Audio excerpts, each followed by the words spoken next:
সিদ্ধান্ত নিয়েছি আমরা সাময়িকভাবে আমাদের এই কর্মসূচি এখানে সমাপ্তি ঘোষণা করছি। কিন্তু যদি আবারও কোনো রাজনৈতিক গোষ্ঠী কিংবা কোনো ছাত্র সংগঠন এখানে প্রবেশ করে কিংবা মব তৈরি করে জাতীয় সংসদ নির্বাচন বানচালের প্রচেষ্টা চালায় কিংবা জাতীয় সংসদ নির্বাচন চলাকালীন সময়ে কোনো সিদ্ধান্ত গ্রহণে এদেরকে বাধ্য করে ছাত্র দল কি করতে পারে 2 দিনে তা দেখিয়েছে। বাধ্য করবেন না, আমাদেরকে হুঙ্কারও দেবেন না, আমাদেরকে হুমকি দেবেন না, আপনাদের যা করেন আপনারা করেন, আমাদের কাজ আমরা করব।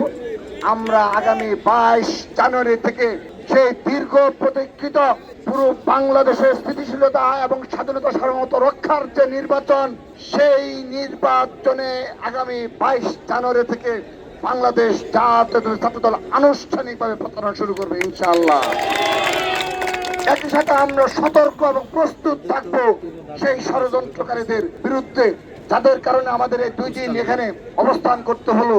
যদি সে ধরনের কোন প্রচেষ্টা আবারও চালানো হয়, আমরা আজকের এই অবস্থান কর্মসূচি সমাপ্তির সাথে সাথে, ঘেরাও কর্মসূচি সমাপ্তির সাথে সাথে বলে দিচ্ছি, আবারও যদি সে ধরনের কোনো ষড়যন্ত্রমূলক সিদ্ধান্ত আসে, আমরা তাৎক্ষণিকভাবে আমরা আবারও নতুন কর্মসূচি নিয়ে হাজির হব। এই ছাত্র দলের কর্মসূচি কিন্তু কোনো প্রেস রিলিজ ছাড়া কর্মসূচি হয়েছে।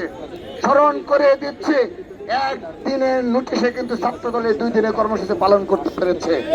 সেহেতু আমরা যদি মনে করে আমাদের যদি তারা কেউ এই ধর্মান্ধ রাজনৈতিক গোষ্ঠী যদি তারা কোনো বানচালের ষড়যন্ত্র করে, আমরা বাংলাদেশ জাতীয় ছাত্র দল সেই ষড়যন্ত্র রুখে দেবো ইনশাআল্লাহ।